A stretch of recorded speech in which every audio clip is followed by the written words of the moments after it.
حبيبنا شفينا رسول الله محمد بن عبد الله وعلى آله وأصحابه وأزواجه وذريته وأهل بيته أجمعين، خصوصا إلى روح سيدنا أحمد بن عيسى المهاجر الفقيه المقدم محمد بن علي بعلي وجميع سادات علي بعلي وأصول وفروعهم، أن الله يعلي درجات في الجنة ويكثر مصوبتهم ويضاعف حسناتهم ويحفظنا بجاههم وينفعنا بهم ويعيد علينا من بركاتهم وأسرارهم وأنوارهم وعلومهم ونفحاتهم في الدين والدنيا والآخرة. الفاتحة.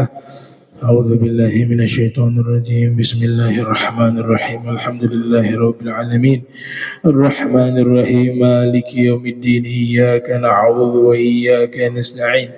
اهدنا الصراط المستقيم صراط الذين أنعمت عليهم غير المغضوب عليهم ولا الضالين. آمين. السلام عليكم ورحمة الله وبركاته.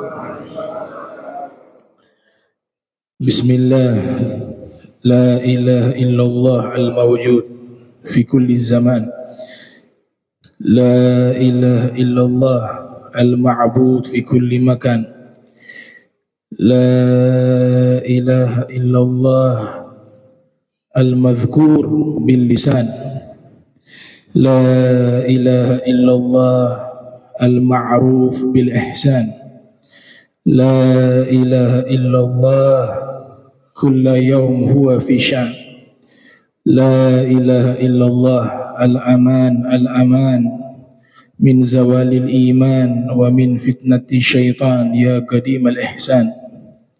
Kam laka alayna min ihsan, ihsanukal qadim ya hannan ya mannan, ya rahim ya rahman ya ghafur ya ghaffar, ighfir lana warhamna wa anta khairur rahimin. Allahumma salli ala sayyidina Muhammadin qamaril wujud fi hadzal yawm wa fi kulli yawm wa fil yawmil maw'ud sirran wa jahra wa ala alihi wa sahbihi wa barik wa sallim. Amma ba'du.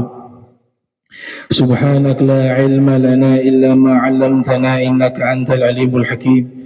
Rabbi israh li sadri wa yassir li amri wahlul 'uqdatan min lisani yafqahu qawli wasaddid lisani wahdi qalbi bihaqqi sayyidina Muhammadin sallallahu alaihi wa alihi wa barak wa sallam. Ya man huwa fi 'uluwihi kain, ya man huwa fi fi'li hamid, ya man huwa fi majdihi matin. Allahumma akrimna bi nuril fahmi wa akhrijna min zulumatil wahmi warzuqna fahman nabiyyin wa hifdzal mursalin wa ilhama malaikatil muqarrabin. Rabbana zidna ilman wa fahma wa aqla ya akramal akramin bihaqqi sayyidina Muhammadin khatamil anbiya'i wal mursalin. Ya Rahman ya Rahim wa sallallahu ala sayyidina Muhammadin wa ala alihi wa sahbihi wa barak wa sallam walhamdulillahi rabbil alamin.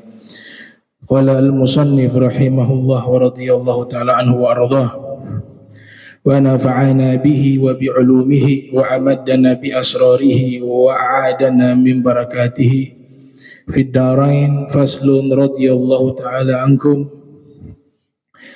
Masul mushafi. Al-murad bil mushaf ma kutiba fihi Qur'anun walau ba'da ayah biqasdi dirasah at-tilawah.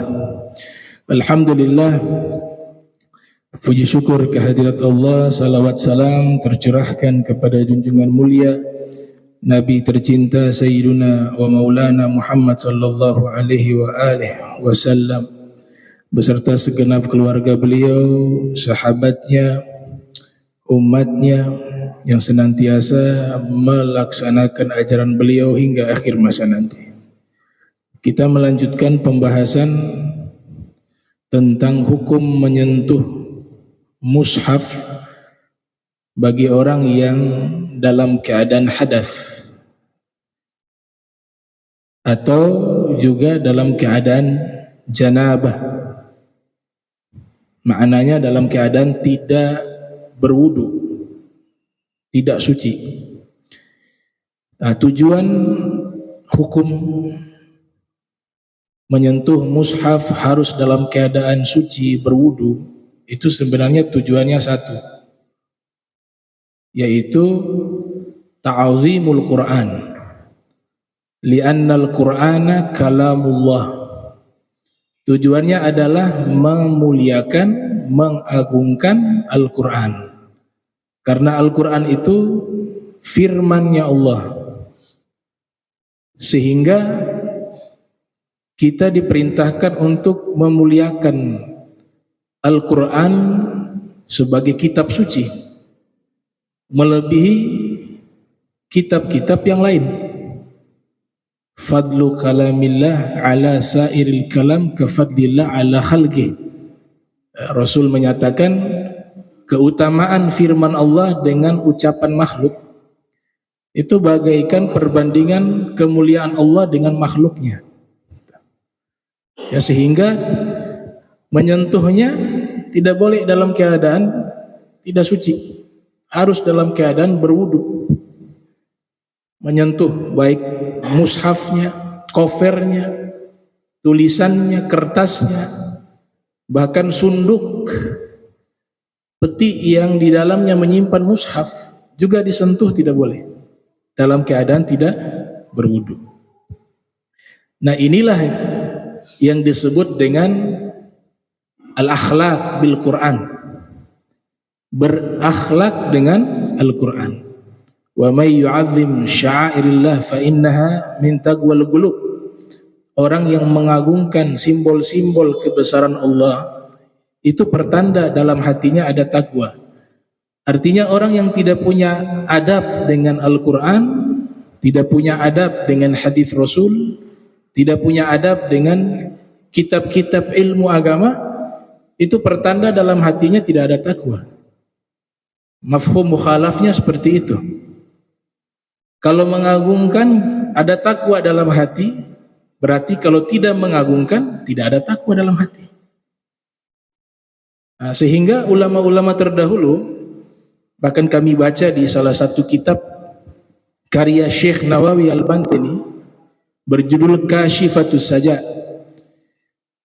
orang yang datang membawa Al-Quran, dia membawa Al-Quran, atau anak kita yang sedang belajar Al-Quran, dia pulang ke rumah membawa Al-Quran, yustahab al-qiyam lahu, dianjurkan kita berdiri menghormati kedatangan Al-Quran. Yang kita hormati apa? Al-Qurannya. Sampai setingkat itu adab yang diajarkan.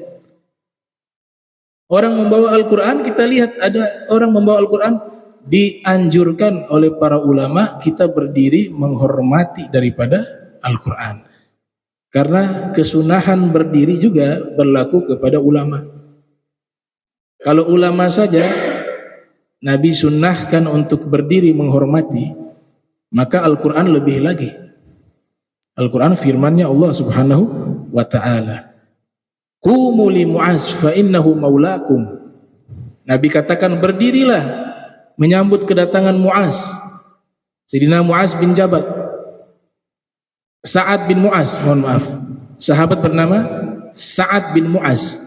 Nabi katakan qumu li Sa'ad fa innahu maulakum, karena dia adalah pemimpin kalian. Disuruh berdiri, li takrim, li ta'azim, li tauqir, sebagai bentuk memuliakan, menghormati. Nah, itu adab terhadap Al-Quran. Makanya diantaranya tidak boleh Al-Quran diletakkan di lantai. Al-Quran tidak boleh diletakkan sedangkan di atasnya ada buku-buku lainnya, buku matematika, buku biologi, terus yang dibawa Al-Quran, nggak boleh. Al-Quran selalu di atas. Al-Quran tidak bisa diletakkan di tempat duduk, di mimbar nih, khotib duduk di situ, nggak boleh. Al-Quran sejajar dengan pantatnya khotib. Al-Quran tidak boleh ya kita sentuh kecuali dalam keadaan suci, berwudu. Nah, ini adab yang diajarkan oleh Allah Ta'ala. Ini adab yang diajarkan oleh baginda Rasul Muhammad sallallahu alaihi wa alihi wa wasallam. Wa Ibnu Furat Salah satu ulama besar namanya Ibnu Furaq, disebutkan dalam kitab Irsyadul Ibad, tidak berani beliau tidur di dalam kamar yang ada mushaf Al-Quran. Takut posisi kakinya mungkin mengarah ke Al-Quran. Jadi beliau kalau mau tidur di kamar, mushaf dikeluarkan dulu. Takut ketika tidur posisinya itu kaki, sedangkan di bawahnya Al-Quran, atau sejajar dengan kakinya. Itu adab-adab yang mereka terapkan terhadap simbol kebesaran Allah, yaitu kalamullah Al-Quranul Karim. Nah, Al-Quran juga tidak boleh kita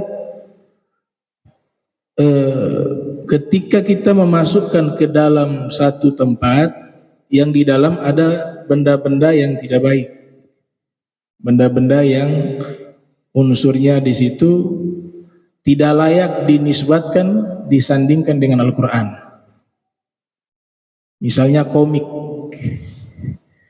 gambar-gambar. Nah, itu ulama-ulama terdahulu menghindari, mereka tempatkan di tempat yang khusus. Tempat yang khusus. Kemudian di sini dikatakan, dari mana dalil menyentuh Al-Quran kemudian dilarang bagi orang yang dalam keadaan tidak berwudu. Itu diantaranya di surat Al-Waqi'ah.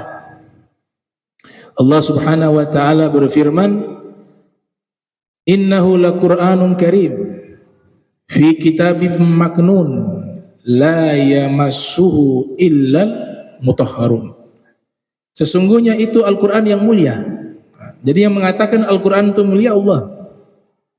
Fi kitabim maknun, dia berada di satu kitab yang dijaga, yang disimpan, yang disterilkan.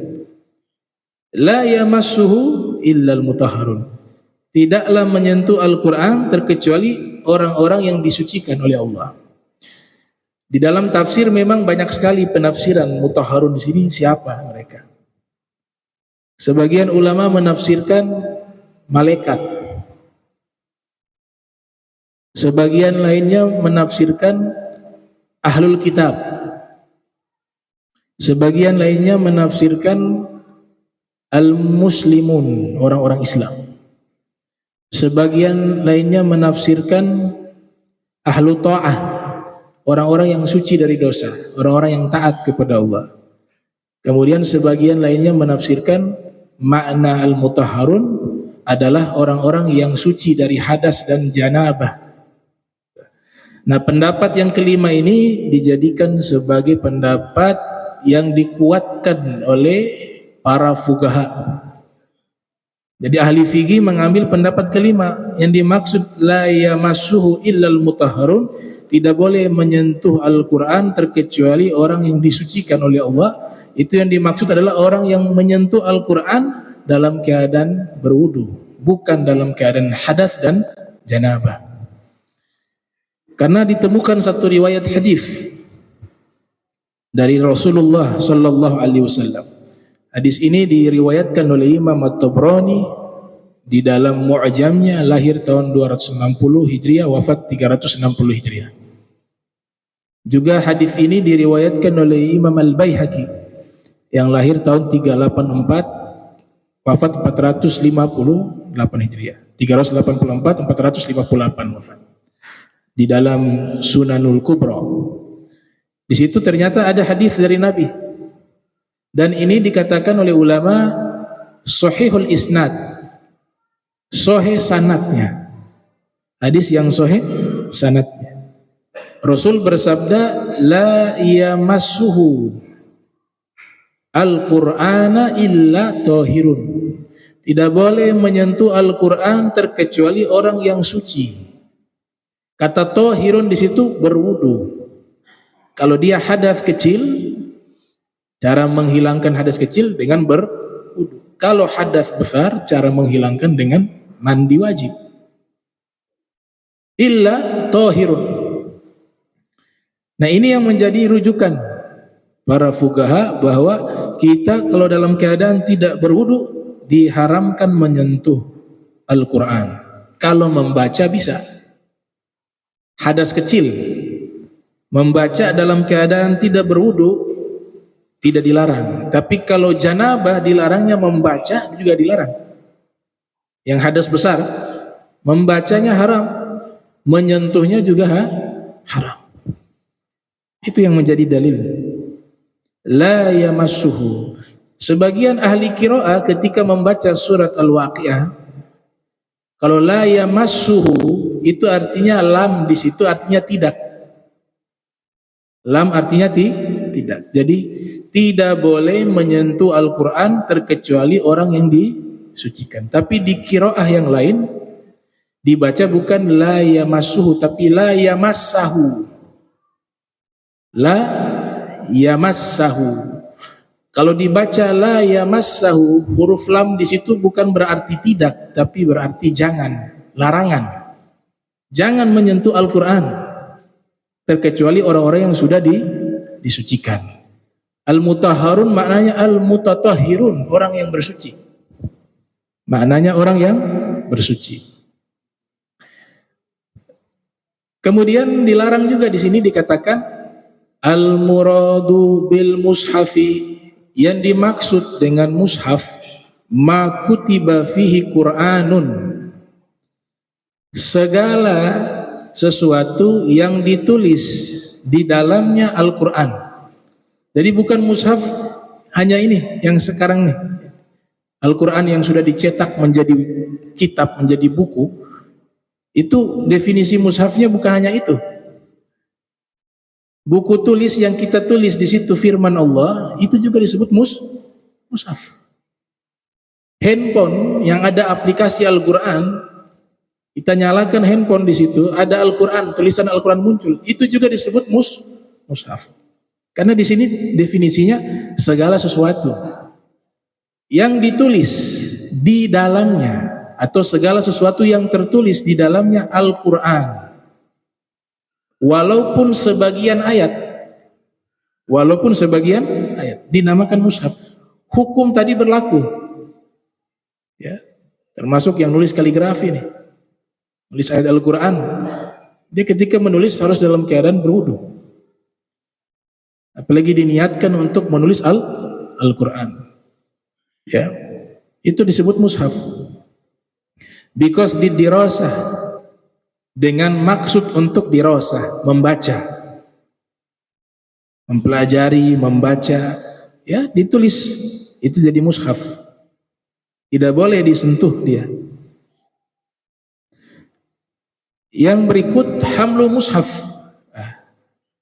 membawa mushaf ternyata juga bagi orang yang tidak berwudu dilarang membawa. Kalau menyentuh mushaf dalilnya ada hadis Rasul secara langsung, ya, Nabi menyatakan secara lugas. Tapi kalau hadis membawa Al-Quran itu tidak ada larangan dalam hadis, tidak ada larangan di dalam Al-Quran. Terus dari mana ulama simpulkan membawa juga dilarang? Kias, analogi hukum, namanya kias aulawi. Kias aulawi. Kalau menyentuh saja dilarang, maka membawa yang lebih berat lagi lebih dilarang. Kita sentuh begini dilarang, sentuh dalilnya ada, membawa tidak ada dalil. Tapi dari mana ulama menyatakan membawa itu juga dilarang? Kias kepada menyentuh. Kalau menyentuh saja dilarang, sentuh saja dilarang, apalagi bawa. Kalau bawa sudah pakai pegang, pakai angkat, maka lebih lagi asyad.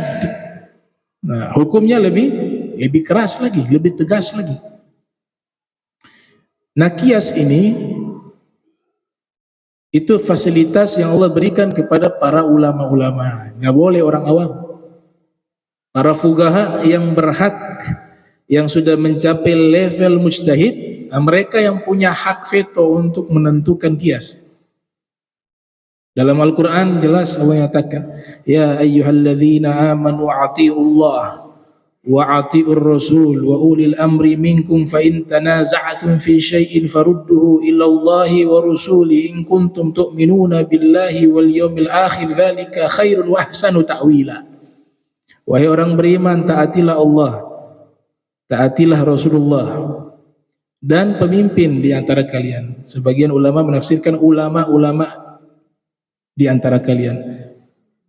Fa in tanaza'tum fi syai'in, kalau kalian masih memperdebatkan suatu hukum yang belum dapat dalilnya, maka kembalikan lagi kepada Allah, Al-Quran, kembalikan lagi kepada Rasul, yaitu sunnah. Itu namanya apa? Qiyas. Dalam kitab Ad-Durusul Fiqhiyah dinyatakan fa'tabiru ya ulil albab, maknanya faqisu ya ulil albab, ambillah pelajaran wahai orang-orang yang berakal, wahai orang-orang yang memiliki ilmu, ambillah pelajaran. Itu diterjemahkan berikanlah analogi hukum, qiyas, kepada hukum yang tidak didapati, wahai orang-orang yang berilmu. Fas'alu ahla dzikri in kuntum la ta'lamun. Jadi qiyas itu perintah Allah. Qiyas itu perintah Nabi Muhammad. Kepada siapa? Kepada ulama-ulama yang levelnya sudah sampai ke level mujtahid. Maka disebutkan di dalam satu hadis, ya Sayyidina Umar bin Khattab, beliau mengatakan, hasyashtu yauma faqabbaltu wa ana shaim. Pada satu hari di bulan suci Ramadan, saya punya jiwa bergejolak. Akhirnya saya cium istri saya dalam keadaan saya berpuasa, wa ana shaim. Ternyata Sayyidina Umar merasakan saya sudah melakukan satu kesalahan. Fa'ataitu Rasulullah, maka saya datangi Rasulullah. Saya mau bertanya status hukum itu, apakah puasa saya batal atau tidak? Fa'ataitu Rasulullah faqultu fa'altu al-yawm amran 'azimah. Wahai Rasulullah, hari ini saya sudah melakukan satu perbuatan yang salah, yang sangat besar. Nabi bertanya, apa yang kau lakukan? Maka dijawab oleh Sayyidina Umar, qabbaltu, saya mencium istri saya, wa ana shaim, sedangkan saya masih dalam keadaan berpuasa. Apa jawabannya Nabi? Nabi mengatakan, ara'aita law tamadmadta bima'in wa anta shaim, bagaimana menurutmu seandainya kau lagi dalam keadaan berpuasa, kemudian kamu kumur-kumur? Ya, kesunahan kumur-kumur di dalam wudu tetap berlaku walaupun dalam keadaan puasa. Atau sederhananya, bagaimana menurutmu jikalau kau ketika berpuasa, kau wudu, kemudian engkau kumur-kumur? Bagaimana menurutmu? Apakah batal itu? Dijawab oleh Sayyidina Umar, la ba'sa bidzalika. Oh, tidak batal ya Rasulullah. Kemudian Nabi mengatakan, nah berarti sama hukumnya. Sama hukumnya, tidak batal kalau hanya sekedar cium. Di sini Rasul bukan menjelaskan hukum, tapi Rasul sedang menjelaskan metodologi di dalam mengambil hukum. Apa itu qiyas? Nabi membandingkan antara mencium istri dengan kumur-kumur. Berarti yang Nabi ajarkan apa? Metodologi. Ulama ahli sunnah di zaman kita, Profesor Dr. Sayyid Muhammad bin Alwi al-Maliki al-Hasani bahkan menulis satu kitab, satu disertasi khusus berjudul Manhajus Salaf fi Fahmin Nusus. Cara, metode para salaf di dalam memahami nas. Jadi memahami nas itu tidak serampangan. Dia punya undang-undang, dia punya regulasi, dia punya aturan, dia punya metode. Qiyas tidak sembarangan. Mereka harus paham betul ilatnya apa. baru bisa dikeluarkan hukum kias. La istihad biwujudin nusus. Tidak boleh beristihad jika di dalam nas sudah tertulis, tidak boleh. Istihad itu hanya berlaku jikalau hukumnya tidak tertulis di dalam Al-Quran dan tidak tertulis di dalam hadis Rasul. Pada waktu itu diizinkan beristihad. Istifragul wus'i wa badlul majhudi fi talabil hukmi syar'i. Nah, mereka mengerahkan upaya kekuatan mereka untuk mencari hukum tersebut. Qiyas, ijma sepanjang zaman dia berjalan karena setiap zaman muncul masalah-masalah baru yang tidak ada di zaman Nabi. Jadi hukum fikih tidak akan pernah habis. Dia selalu ada sepanjang zaman dengan munculnya masalah-masalah yang baru, masalah kontemporer, kekinian yang di zaman Nabi tidak ada. Tapi kaidah bakunya sudah baku sejak zaman Rasul, disimpulkan oleh para ulama. Al-Islam yaslu fi kulli zaman wa makan, ya. Agama Islam selalu cocok di setiap zaman dan di setiap tempat. Al-Islam ya'lu wa la yu'la alaih.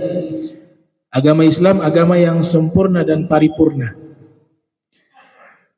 Nah, jadi qiyas itu wahyu yang Allah sudah turunkan untuk diterapkan di dalam hukum Islam. Al-Quran, As-Sunnah, Al-Ijma', Al-Qiyas. Nama disebutkan dengan masadir tasri' al-islami al-muttafaqu alaiha. Sumber-sumber hukum Islam yang disepakati oleh seluruh ulama. 4. Al-Quran, As-Sunnah, Al-Ijma', Wal-Qiyas. Bahkan ada ulama India, ya, beliau menulis satu kitab. Semua ulama, baik ulama yang di bidang sufistik, ulama yang di bidang fikih, ulama yang di bidang hadis, ulama yang ada di bidang tafsir, semuanya punya aturan, punya metodologi. Beliau ulama India ini bernama Syekh Abdul Aziz Al-Malibar, cucu daripada Syekh Zainuddin Malibar yang menulis kitab Irsyadul Ibad dan kitab Fathul Mu'in. Cucunya bernama Syekh Abdul Aziz Malibar, menulis satu kitab berjudul Maslakul Atqiya wa Manhajul Asfiya, jalannya orang-orang bertakwa dan metodologi para sufi. Jadi sufi itu dia pakai metodologi, pakai ilmu, pakai aturan, ya. Kemudian dikatakan di sini bahwa membawa Al-Quran la yajuz hamluhu lil balik. Bagi orang yang sudah mencapai usia balik, tidak boleh membawa Al-Quran dalam keadaan tidak suci. Tidak boleh. Misalnya di dalam tas kita bawa dalam keadaan tidak berwudu, gak boleh. La yajuz hamluhu lil balik illa iza kana ma'al mata', terkecuali di dalam tasnya dia itu ada benda lain. Ada benda lain. Mungkin ada buku biologi, buku matematika, atau ada benda-benda yang lain. Nah, di sini menggunakan redaksi al-mata'. Al-mata' itu satu benda. Ini para fuqaha mereka teliti. Di kitab mereka itu kadang-kadang menggunakan redaksi mata, kadang-kadang amti'ah. Kalau mata satu benda, kalau amti'ah 3 benda lebih. Gak boleh 2, 3 lebih. Di kitab lain disebut mata, di kitab lainnya amti'ah. Ternyata ada maksud di situ. Ada maksud. Mereka gak asal-asal nulis begitu. Ada maksud. Makanya ini kita butuh ilmu yang bersanad, sehingga yang di kitab tidak bisa dijelaskan, tapi lewat sanad keilmuan guru ke murid. Di situ dijelaskan. Jadi kalau di dalam tas ada al-mata, satu benda, kemudian di dalamnya ada Al-Quran, kita membawanya dalam keadaan tidak berwudu, Kalau bendanya satu, punya satu syarat. Benda yang ada di tas kita itu yang hanya satu harus bisa membawa mushaf. Bisa membawa mushaf. Misalnya kitab ini. Saya punya kitab ini lebih besar dari Al-Quran pada umumnya. Sekiranya saya tutup ini kitab, kemudian saya letakkan Al-Quran di atas kitab. Al-Quran saya letakkan di atas kitab. Maka saya bisa membawanya. Benda yang semacam ini boleh di dalam tas bersama Al-Quran. Walaupun tanpa wudu, kita bawanya boleh. Tapi kalau benda yang satu benda itu, benda yang tidak bisa membawa Al-Quran, seperti jarum. Ada jarum di situ. Satu jarum. Atau pena. Atau tasbih. Nah ini kan tidak bisa membawa mushaf. Maka satu benda ini gak boleh. Tidak boleh kita membawa Al-Quran dengan tas, dengan benda yang tidak bisa membawa mushaf. Itu kenapa di sini dipakai kata satu al-mata', satu benda. Tapi di redaksi kitab-kitab yang lain seperti Imam Syihabuddin Ar-Romli dengan anaknya beliau Syamsuddin Ar-Romli, ya. Imam Romli ada dua, satu anak, satu ayah. Kalau ayahnya bernama Ahmad bin Hamzah, ya, wafat tahun 557 Hijriah. Kalau putra beliau, seorang imam besar dalam mazhab Syafi'i bernama Muhammad bin Ahmad bin Hamzah. Julukannya Syamsuddin Ar-Romli. Lahir tahun 919 Hijriah, wafat 1004 Hijriah. Jadi tahun lahirnya sama dengan Syekh Abu Bakar bin Salim. 919 Hijriah, wafat 992 Hijriah. Nah, di kitab beliau Nihayatul Muhtaj dan kitab Al-Fawaid Al-Mardiyah, Syarah Muqaddim Al-Hadramiyah, sebenarnya bukan Syarah Muqaddim Al-Hadramiyah, syarahnya Mukhtasar Latif. Di situ beliau mengatakan pakai amti'ah. Di dalam tas ada Al-Quran, ada mushaf, kemudian di situ ada benda-benda. Amti'ah berarti bendanya lebih dari 3. Nah kalau benda-bendanya kecil-kecil tapi lebih dari 3, sedangkan di dalam ada mushaf, maka boleh. Tapi kurang dari 3 tidak boleh. Kurang dari 3 tidak boleh. Makanya dipakai kata amti'ah. Dan itu ditulis oleh Syekh Abdullah bin Abdurrahman Bafadol dalam kitab Al-Mukhtasar Latif. Beliau mengatakan wa yahillu hamluhu, boleh membawa Al-Quran fi amti'ah darahim, yang di dalam tasnya itu ada beberapa benda, semisal uang dirham, beberapa uang dirham. Uang dirham itu koin. Tapi kalau dia lebih dari 3, kemudian di dalam tas itu ada mushaf, maka bisa kita untuk membawanya. Paham tuh ya? Wa yahillu hamluhu lis-sabi mumayyiz, dan juga boleh dibawa mushaf oleh anak kecil yang belum balik tapi sudah masuk ke umur mumayyiz, sudah bisa makan sendiri, sudah bisa minum sendiri. Buang air kecil sudah tahu kapan dia buang air kecil, kapan dia buang air besar, namanya mumayyiz. Untuk mereka boleh dibawa mushaf walaupun tanpa wudu. Yahillu hamluhu lis-sabi mumayyiz wa massuhu, dan menyentuh pun boleh. Anak masih kecil lagi belajar Al-Quran, bagi mereka dibolehkan. Wa massuhu, menyentuh, lid-dirasa, dengan tujuan untuk belajar. Tapi kalau main-main gak boleh, hanya boleh untuk belajar. Gak boleh kasih mainan Al-Quran, orang tua bagaimana itu? Untuk belajar diizinkan dia. Dan ini juga fatwa dari Syekh Umar bin Makhromah dan Syekh Abdullah bin Umar bin Makhromah.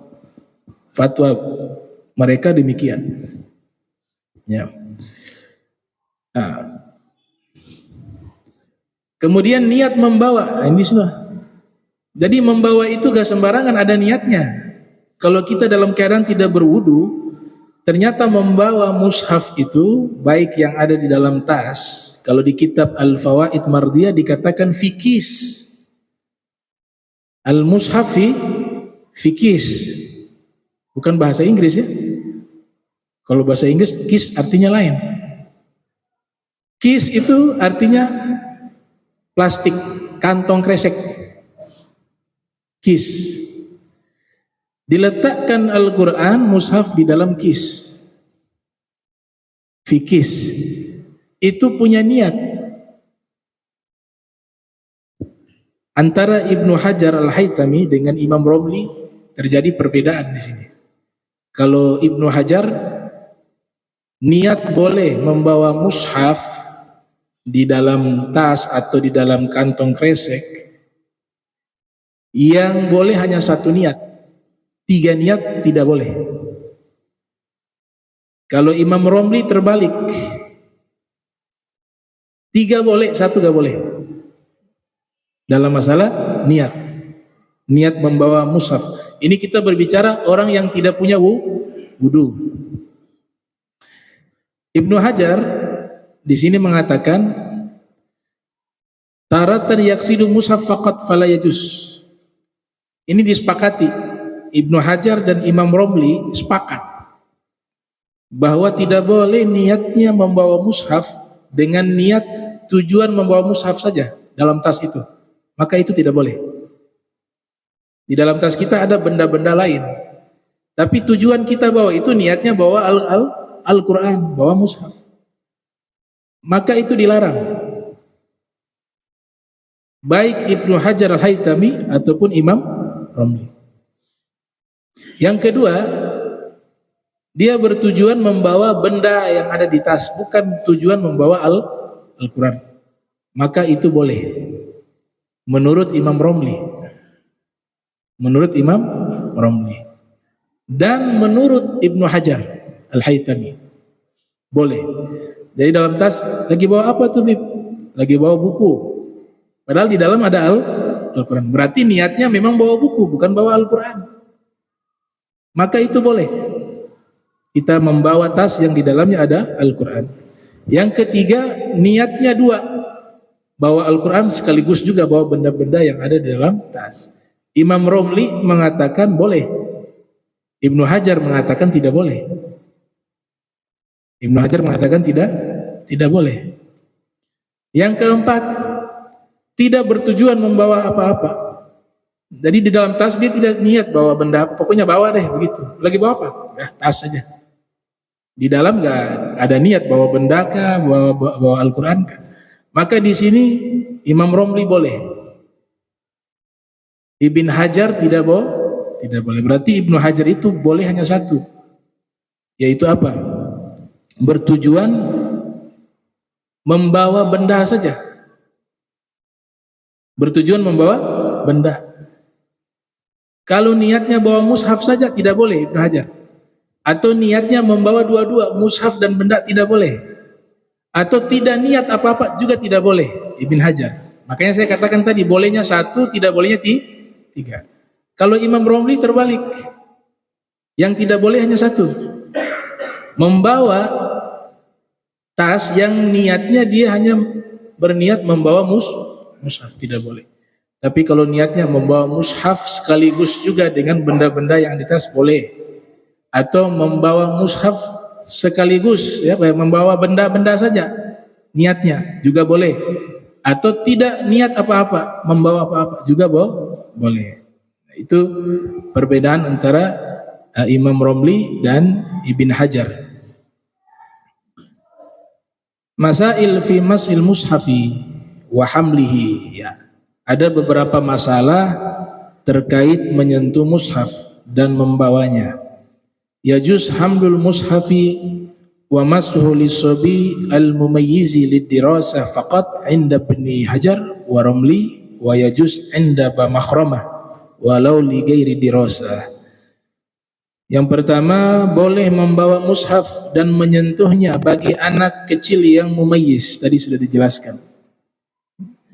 Anak kecil yang mumayyiz boleh membawa mushaf dan menyentuhnya lid-dirasah, untuk belajar.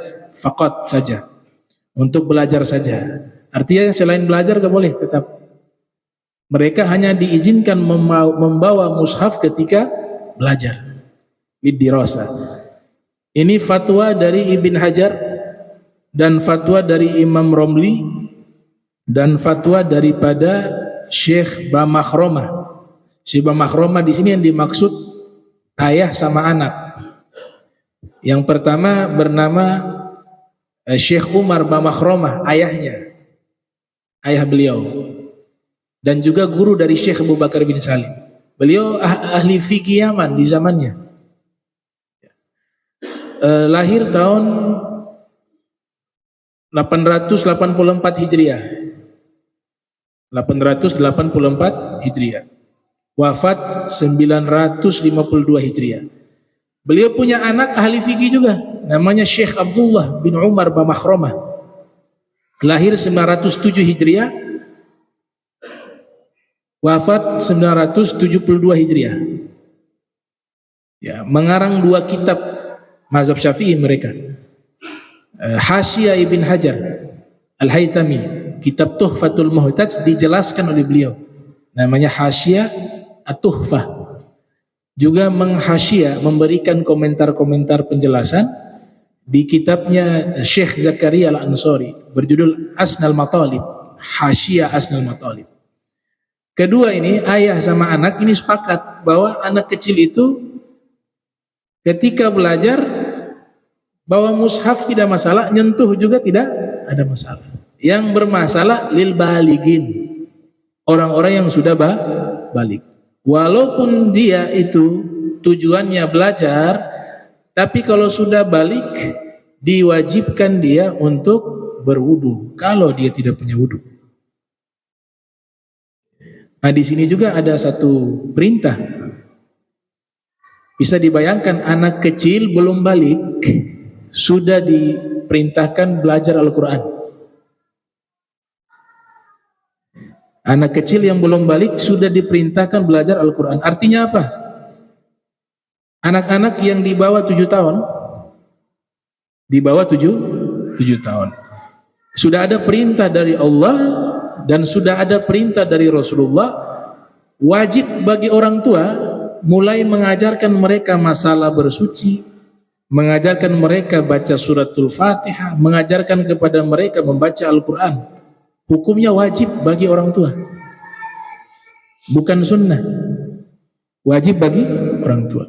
Di dalam Al-Quran jelas tuh, wa'mur ahlaka bis-sholati wastabir 'alaiha. Ya, perintahkanlah keluargamu sholat. Perintahkan keluargamu sholat dan bersabar di dalam menjaga sholat. Kata Imam At-Tabari yang lahir tahun 224 Hijriah, wafat 310 Hijriah, di dalam tafsir mengatakan makna wastabir, bersabar, alal qiyami biha wa adaiha bihududiha anta. Makna bersabar terhadap sholat yaitu bersabar di dalam menjaga pelaksanaan sholat 5 waktu dan menunaikan hak-hak dan hukum-hukum dari sholat 5 waktu tersebut. Ayat ini kan jelas mengatakan perintahkanlah keluargamu. Berarti yang disuruh itu kepala rumah tangga. Seorang ayah, seorang suami wajib memerintahkan kepada istrinya, kepada anak-anaknya dan orang yang tinggal di rumahnya untuk melaksanakan sholat. Di dalam hadis riwayat Abu Daud yang lahir tahun 202 Hijriah, wafat 275 Hijriah, di dalam Sunan, Nabi menjelaskan secara spesifik, muru auladakum bis-sholati wa hum abna'u sab'i sinin. Perintahkanlah anak-anak kalian sholat di saat usia 7 tahun. Wadribuhum 'alaiha wa hum abna'u asyar. Berikan sanksi kepada mereka di usia 10 tahun jika mereka meninggalkan sholat. Wa farriqu bainahum fil madaji', dan pisahkanlah mereka di tempat tidur mereka. Pisah. Walaupun laki dengan laki, kalau memang memungkinkan. Ini kondisional. Mungkin ada orang yang kamarnya, kasurnya hanya terbatas itu faktor darurat. Tapi kalau kita ikut etika Islam, anak itu gak boleh digabung satu kasur. Nabi sudah bilang usia 10 tahun dipisah. Hatta laki dengan laki, hatta perempuan dengan perempuan. Kalau di pesantren kita wajibkan pakai celana panjang waktu tidur, sehingga dalam keadaan tidur auratnya tidak terbuka. Wajib tutup aurat walaupun dalam keadaan tidur. Nah, penyakit-penyakit yang terjadi, kita kenal LGBT, itu secara psikis juga punya pengaruh dari masa anak-anak. Suka lawan jenis yang sama, perempuan dengan perempuan, laki-laki dengan laki-laki. Itu hasil riset menyatakan punya pengaruh di masa kecil secara kejiwaan. Suka bergaul, laki dengan laki-laki, tidur bersama, mandi bersama, seterusnya. Ini mendatangkan penyakit. Kita yakin bahwa Nabi kalau sudah mengatakan pisahkan di usia 10 tahun, pasti ada mudarat, baik secara kejiwaan, baik juga secara moral dan etika. Apalagi satu kasur laki dengan perempuan, walaupun saudara. Nah, hadis ini sebenarnya Nabi menyatakan apa? 7 tahun sudah harus suruh mereka sholat, berarti di bawah 7 tahun dia sudah paham ilmunya. Ngajarnya bukan 7 tahun. Mulai memperkenalkan usia 6 tahun. Nah, ini cara wudhu. Kalau lagi sholat sunnah di rumah, ajak dia sholat di samping. Walaupun usianya belum 7 tahun, sehingga terbiasa. Kewajibannya bukan kepada anak, karena belum balik. Kewajibannya kepada orang tua. Jadi sangat keliru jika ada orang tua mengatakan, itu anak gak disuruh sholat, gak, dia masih anak-anak, masih umur 6 tahun, masih 7 tahun. Gak, dia masih 7 tahun, belum balik, belum wajib. Ya dia tidak wajib, orang tuanya yang wajib suruh, ngelatih dia untuk terbiasa sholat. Gitu. Nah, makanya disebutkan oleh Syekh Nawawi Al-Bantani, dia berlaku 2. Mulai kita latih anak usia 7 tahun dan sudah diajarkan usia 6 tahun, itu masalah sholat dan masalah puasa. Kalau zakat haji masih belum, itu umumnya orang sudah dewasa baru bisa laksanakan itu. Tapi kalau pertama kali balik, pasti dia hadapi kewajiban ini, sholat dan puasa. Makanya Syekh Nawawi mengatakan yang ditekankan di situ adalah sholat dan puasa. Mulai latih dia, 6 tahun sudah diajarkan dia. Baca Al-Quran diajarkan, cara wudhu diajarkan, hal-hal yang membatalkan wudhu diajarkan. Nah, makanya orang tua juga harus punya banyak pengetahuan agama untuk bisa ajarkan. Ini wajib bagi orang tua nih. Wajib bagi orang tua. Dalam kitab Mukhtasar Latif itu dikatakan wa yajibu 'alal wali an ya'mura as-sabi bis-salati li 7 sinin wa yadribahu ala tarkiha li 10 was-sabiyya kas-sabi. Lafadznya apa? Yajibu, wajib. Memang kata perintah di dalam ilmu usul fikih bisa bermakna wajib, bisa bermakna sunnah. Tapi hukum asalnya setiap perintah itu wajib. Kalau gak ada keterangan menjelaskan bahwa ini tidak wajib dari Nabi tentunya, maka perintah itu dihukumi wajib. Al-aslu fil amri al-wujub. Dalam kaidah, asal dari perintah adalah wajib. Imam Juwaini dengan para ulama seperti Imam Ghazali mengatakan al-amru yadullu 'alal wujub ma lam tasrifhu qarinah. Perintah di dalam wahyu itu menunjukkan kewajiban selama tidak ada qarinah, keterangan yang menjelaskan itu sunnah atau wajib. Kalau tidak ada keterangan yang menjelaskan perintah itu sunnah, maka dia adalah wajib. Kecuali ada keterangan dari hadis Nabi mengatakan itu sunnah. Contoh, kurban. Inna a'tayna al-kautsar fasalli li rabbika wanhar. Kata wanhar di sini kan perintah. Dan berkurbanlah. Seandainya tidak ada keterangan dari hadis Nabi, maka berkurban jadi wajib. Karena kaidah mengatakan al-amru yadullu 'alal wujub. Perintah menunjukkan kewajiban. Tapi ternyata ada qarinah. Ada keterangan dari hadis Nabi yang menjelaskan umirtu bin nahri. Umirtu bin nahri wa huwa sunnatun lakum. Saya diwajibkan oleh Allah berkurban. Sedangkan dia adalah sunnah bagi kalian. Wah, berarti inilah disebut qarinah, keterangan yang menjelaskan perintah tadi wanhar itu hukumnya sunnah. Tapi kalau keterangan ini tidak ada, menjadi wajib. Itu di dalam masalah ilmu usul fikih dan al-qawaidul fiqhiyah. Ya, Syekh Yasin Al-Fadani mengatakan ya perintah itu dua, wajib atau sunnah. Larangan juga dua, haram atau makruh. Kalau tidak ada perintah dan tidak ada larangan, maka namanya mubah. Jadilah hukum fikih wajib, sunnah, makruh, mubah. Kalau di kitab Zubat ditambah lagi halal, haram, batil, sah, lebih lengkap. Hukum Islam itu bahas itu, halal, haram, sunnah, makruh, wajib, kemudian batil, kemudian sah. Batil sama dengan batal. Nah, jadi orang tua sudah harus wajib memerintahkan anaknya untuk sholat dan puasa. Walaupun puasanya tidak harus 1 hari penuh, karena mereka kan belum wajib. Cuma di situ disuruh dilatih. Kalau sholat mungkin lebih mudah untuk bisa dilaksanakan 5 waktu. Tapi kalau puasa kasihan anak baru 7 tahun dipaksa ya sampai selesai, apalagi tinggal di Belgia sana. Buka puasa jam 9 malam, tahu-tahu di dalam sudah pingsan dia.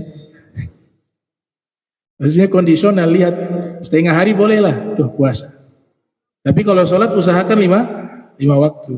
Ya. Nah ini wasiat yang disampaikan oleh para ulama. InsyaAllah nanti kita lanjutkan lagi tentang masalah-masalah yang berkaitan dengan